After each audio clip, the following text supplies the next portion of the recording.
Hello everybody and welcome to another episode of JayEmm Friends. And as you've likely already guessed, this one is all about the Audi R8 GT. In today's video, we are going to be comparing the original, the great, and one of my favourite ever supercars with this, the latest and final version of the R8. Because though it wears the GT badge, to many, myself included, I'm not convinced it's worthy of the name. And of course, the only way to truly find out is to drive them back to back. What do you feel down there? It's doing this one. It's trying to break free.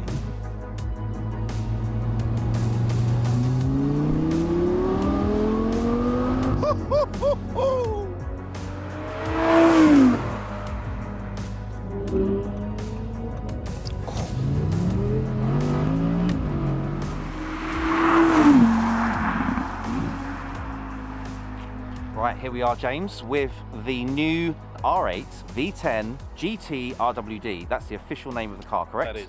Basically, Audi have already admitted it's not technically a GT, it's just a GT... Homage. Yes. Yeah, but here's the thing, he's got a GT badge on it. So although, yes, in the literature it does say this is like a tribute to this car, they could have called it the R8 Tributo GT, but they didn't.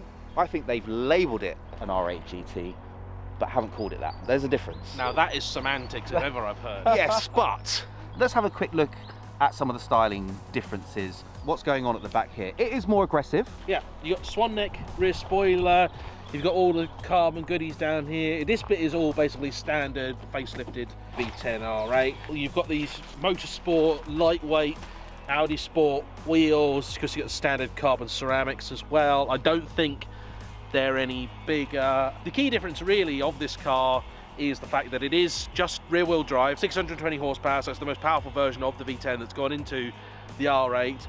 And the only real mechanical changes are that it's got a new version of the 7-speed dual clutch with different ratios from 3rd to 7th and faster, more aggressive shifting.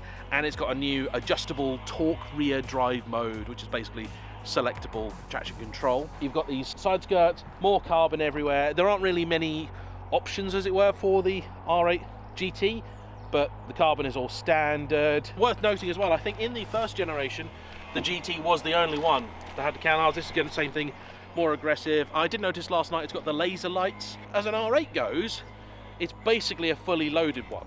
There were optional carbon bucket seats. I think that's what they mean by the ones that are in it. The option of an R8 GT coilover suspension, which I don't think this has. The regular car has a performance sport suspension, so I think it is tuned for the GT, but the real special suspension is not standard, which I think is stupid, because Audi themselves say that's the best and most important thing about this. But I did ask them if they had it, and they said, we don't know. But to look at it, aside from the complaints I have of all the R8s of this generation, I think it's a good looking car. I will give it that. Now, there is somebody that I know through one of the car clubs that I'm a member of, who has a car that looks almost exactly like this, because all the parts on here are actually performance parts. You can get the Audi Sport performance parts and put them on your R8, and it can look exactly like that. Now, back in the day with the original GT, there was quite a few things that were different on the exterior that you just couldn't get anywhere else. On the GT specifically, it had slightly smaller mirrors that were in carbon. It had the canards, the front splitter in carbon, the rear wing in carbon as well, which there's like a million different aftermarket replicas of. Slightly more aggressive carbon rear diffuser, proper bucket seats, fancy things on the inside like white dials and the badging everywhere, which is one thing that this car lacks. They've put one badge on the back, but this car, they replaced the V10 badge with the GT badge, which I just think adds a bit of specialty to it. One of our favourite things about this car is it has anodized brake calipers to save this couple grams of weight. The GT has completely unique taillights. They never carried it on onto future models. This was like the send-off for the first edition of the R8, and then they went into the facelift, which then carried over quite a few things from this car. Next thing to do is Anthony is going to take you out in his car to remind you of the many reasons that he is still in love with it after all of these years, and then I'm going to take you out for a passenger seat experience in the new car. Then you are going to get to experience the new one, and we'll talk about what we all think. Welcome to the R8 GT, Damani. I can't remember the last time I took you out in a car. It's been a while.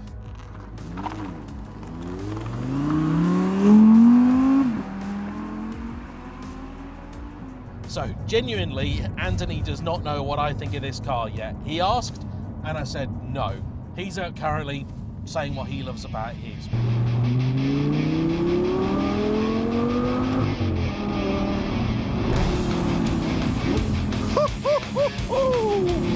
Oh!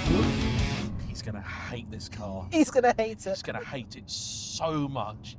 He's gonna moan that it's too quiet.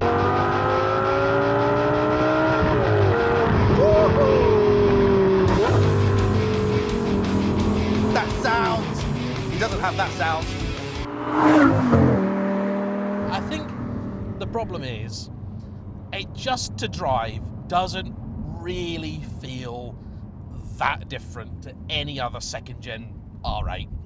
I've driven a whole bunch. I've probably driven like half a dozen now, at least. Spiders, coupes, pre-facelift, facelift, like, they all feel the same.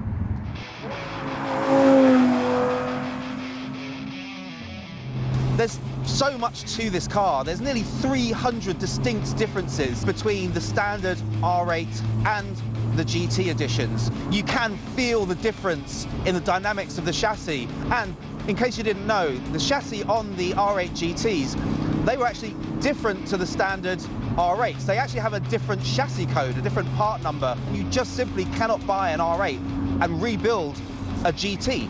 It's just not possible. The chassis is completely different. The engine frame's completely different. You literally have to throw away pretty much everything on the original R8 in order to build one of these and build it from scratch. The chassis itself on the Spider has numerous cutouts, additional strengthening, and their goal was to make it drive like a coupe. And they succeeded.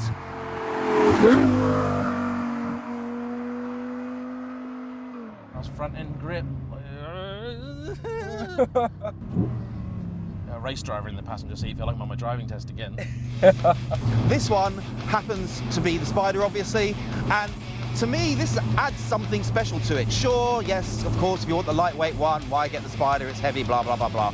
But you actually get a totally different experience with the roof down. The sounds, the winds, everything about it is just insane. And even James said that after he test drove a coupe, he'd still have the Spider. Would I have it over a Spider? I'm not sure that I would, simply because I have fallen for the Spider so much. And there it is.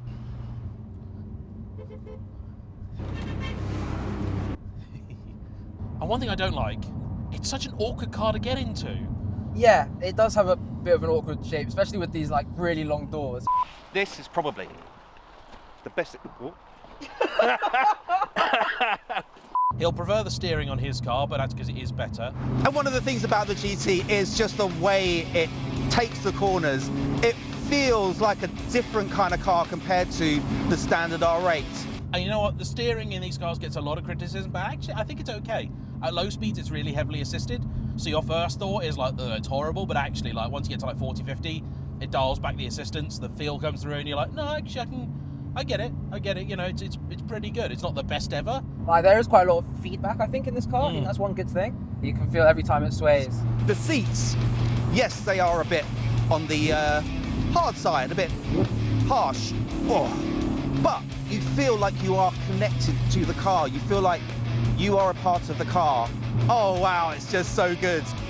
This thing, it sits lower, it rides really stiff. It feels like, you know, race car for the road. But what I really want to know is whether that car can deliver anything close to the dynamic driving experience that this GT can.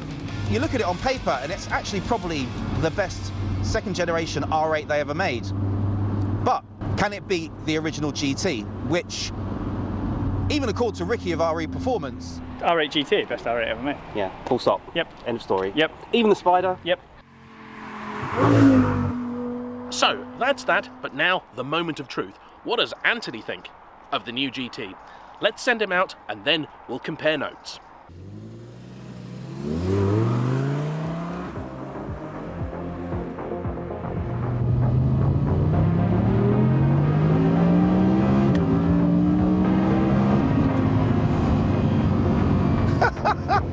it's quick.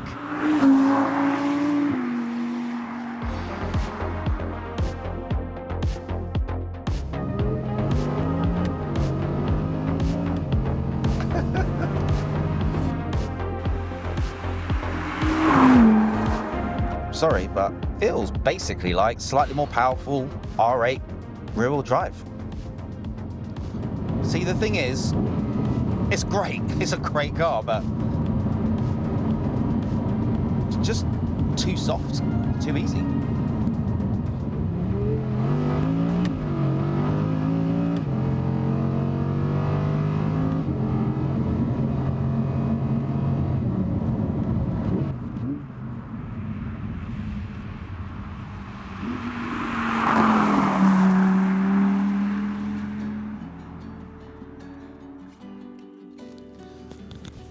Well, amazing car, absolutely amazing. Not a GT. Wow. Well, that is probably the best R8 I've ever driven from the second generation. It's just too much like the, it's amazing, right? Look, if anyone who's bought this car, you should be proud of it. Incredible. Absolutely insanely powerful, fast, handles pretty well. Traction control's a little bit on the Oh yeah, so spicy side. I'm gonna hand Damani the reins there. So we were following you for a little bit of that drive you just did, and yeah, I saw you having fun with the traction control. I didn't switch it off, I left it. No, I know, because we set the car up, it's got this variable system, you got like 7 different settings, and we sent you out there with it in its most aggressive, you know, least lenient mode, and still it does get pretty squirrely, doesn't it? Honestly, there was a couple of squeaky bum moments out there, I won't lie. But look, it feels great, it looks great. It's quick. It's quick, it looks very aggressive. I saw you out on the road earlier. It looks very cool, but it's not different enough. Getting out of that and then getting into this, and you just drove my car. I did, yeah. It's worlds apart. It's Like night and day. a standard V10 into a GT is night and day. Yep. Getting out of a standard rear-wheel drive and getting into this should feel like night and day. It is an R8 with options, isn't it? And this is what I said in my video. I said it was essentially the second generation facelift performance parts edition.